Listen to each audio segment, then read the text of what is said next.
CM ಆದ ವಾರದಲ್ಲೇ ಸಚಿವರ ಬಂಡಾಯ ಶುರು. ಬಿಡಿಎ ಬಿಎಂಆರ್ಡಿಎ ಇಲ್ದೆ ಖಾತೆ ಬೇಡ ಅಂತಿದ್ದಾರೆ ಬೈರೇಗೌಡರು.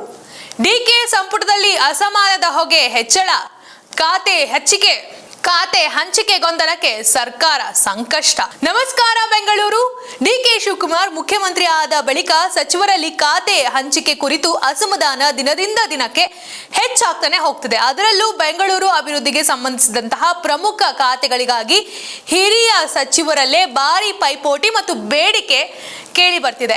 ಈಗಾಗಲೇ ರಾಮಲಿಂಗಾರೆಡ್ಡಿ ಹಾಗೂ KH ಮುನಿಯಪ್ಪ ಅವರಿಗೆ ಬೇಕಾದ ಖಾತೆ ಸಿಗ್ಲಿಲ್ಲ ಅಂತ ಹೇಳಿ ಅಸಮಾಧಾನಗೊಂಡು ಈಗಾಗಲೇ ಅವರು ಸಚಿವ ಸ್ಥಾನಕ್ಕೆ ರಾಜೀನಾಮೆ ಕೊಟ್ಬಿಟ್ಟಿದ್ದಾರೆ. ಈ ಬೆಳವಣಿಗೆ ಬೆನ್ನಲ್ಲೇ ಇದೀಗ ಕೃಷ್ಣ ಬೈರೇಗೌಡರು ಕೂಡ ಅಸಮಾಧಾನ ಹೊರಹಾಕಿದ್ದಾರೆ.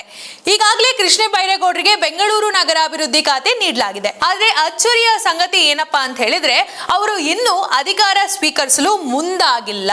ಅದಕ್ಕೆ ಕಾರಣ ಬೆಂಗಳೂರು ಅಭಿವೃದ್ಧಿಯ ಹೃದಯ ಭಾಗವೆಂದೇ ಪರಿಗಣಿಸಲ್ಪಡುವಂತಹ BDA ಮತ್ತು BMRDA ಅನ್ನೋ ಖಾತೆಯನ್ನ ಆ ವ್ಯಾಪ್ತಿಯಲ್ಲಿ ಸೇರಿಸಿಲ್ಲ ಅನ್ನೋದು. ಈ ಎರಡು ಪ್ರಮುಖ ಪ್ರಾಧಿಕಾರಗಳಿಲ್ಲದೆ ಬೆಂಗಳೂರು ನಗರಾಭಿವೃದ್ಧಿ ಖಾತೆ ಪರಿಣಾಮಕಾರಿಯಾಗಿ ಹೇಗೆ ಕೆಲಸ ಮಾಡೋದು ಅನ್ನೋದೇ ಕೃಷ್ಣ ಬೈರೇಗೌಡರ ವಾದ ಆಗಿದೆ. ಅವರ ಅಭಿಪ್ರಾಯದ ಪ್ರಕಾರ BDA ಮತ್ತು BMRDA ಇಲ್ಲದೆ ನಗರಾಭಿವೃದ್ಧಿ ಖಾತೆ ಕೇವಲ ಕಾರ್ಪೊರೇಷನ್ ಸಂಬಂಧಿಸಿದ ವಿಷಯಗಳು ಮಾತ್ರ ಸೀಮಿತವಾಗಿರುತ್ತೆ. ಅದರಲ್ಲಿ ಗಮನಾರ್ಹ ಸಂಗತಿ ಏನಪ್ಪಾ, ಈ ಎರಡೂ ಪ್ರಮುಖ ಖಾತೆಗಳನ್ನ ನಮ್ಮ ಮುಖ್ಯಮಂತ್ರಿಯಾದಂತಹ DK ಶಿವಕುಮಾರ್ ಅವರೇ ತಮ್ಮ ಬಳಿಯೇ ಉಳಿಸಿಕೊಂಡಿದ್ದಾರೆ.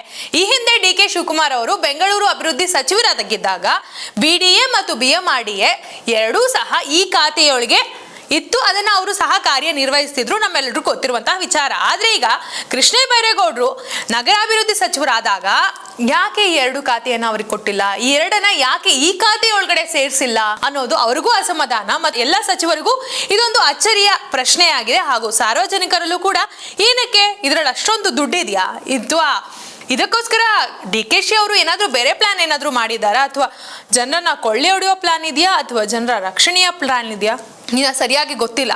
ಆದ್ರೆ ಕೃಷ್ಣೇಗೌಡರು ಮಾತ್ರ ಇದರಿಂದ ನನಗೆ ಅಸಮಾಧಾನ ಇದೆ, ಹೈಕಮಾಂಡ್ ಬಂದು ಹೇಳಿ ಆಮೇಲೆ ನಾನು ಅಧಿಕಾರ ಸ್ವೀಕಾರ ಮಾಡ್ತೀನಿ ಅಂತ ಹೇಳಿ ಸ್ಪಷ್ಟವಾಗಿ ಹೇಳಿಕೆಯನ್ನ ಕೊಟ್ಟಿದ್ದಾರೆ. ಇದೀಗ ರಾಜಕೀಯ ವಲಯದಲ್ಲಿ ಇದೊಂದು ದೊಡ್ಡ ಪ್ರಶ್ನೆಯಾಗಿ ಜೋರಾಗಿ ಕೇಳಿಸ್ತಾ ಇದೆ. ಅದೇನೇ ಆದ್ರೂ CM ಆಗಿ ಇನ್ನೂ ಒಂದು ವಾರ ಕೂಡ ಇವರು ಕಂಪ್ಲೀಟ್ ಆಗಿಲ್ಲ. ಸಂಪುಟದೊಳಗೆ ಇಷ್ಟೊಂದು ಗೊಂದಲ, ಇಷ್ಟೊಂದು ಅಸಮಾಧಾನ, ಹೀಗಿರ್ಬೇಕಾದ್ರೆ ಹೇಗೆ ಇವರು ಆಡಳಿತ ಮಾಡ್ತಾರೆ? ಸಚಿವರ ನಡುವೆ ಇರುವಂತಹ ಭಿನ್ನಾಭಿಪ್ರಾಯನ ಕ್ಲಿಯರ್ ಮಾಡ್ತಾರೋ ಅಥವಾ ರಾಜ್ಯದ ಆಡಳಿತ ಎಷ್ಟು ಸಮರ್ಥವಾಗಿ ನಿಭಾಯಿಸ್ತಾರೋ ಒಂದು ರೀತಿಯ ಯಕ್ಷ ಪ್ರಶ್ನೆಯಾಗಿ ಗೋಚರ ಆಗ್ತಾ ಇದೆ. ಇದಕ್ಕೆ ಸರ್ಕಾರವೇ ಉತ್ತರ ಕೊಡಬೇಕು. ಇದಕ್ಕೆ ನೀವು ನೋಡ್ತಿರುವಂತಹ ಸಾರ್ವಜನಿಕರು ಯಾವುದು ಸರಿ ಯಾವುದು ತಪ್ಪು ಅನ್ನೋದು ನಿಮ್ಮದೇ ತೀರ್ಮಾನ ಆಗಿರುತ್ತೆ. ನೀವೇ ಇದ್ರ ಬಗ್ಗೆ ಕಮೆಂಟ್ ಮಾಡಿ ಯಾವುದು ಸರಿ ಯಾವುದು ತಪ್ಪು. ಇದೇ ರೀತಿಯ ಮಾಹಿತಿಗಾಗಿ ನೋಡ್ತಾ ಇರಿ ಪ್ರಜಾಕಿರಣ ವಾಹಿನಿ. ನಮ್ಮ ಚಾನೆಲ್ನ ಸಬ್ಸ್ಕ್ರೈಬ್ ಮಾಡೋದನ್ನ ಮಾತ್ರ ಮರಿಬೇಡಿ. ಧನ್ಯವಾದ.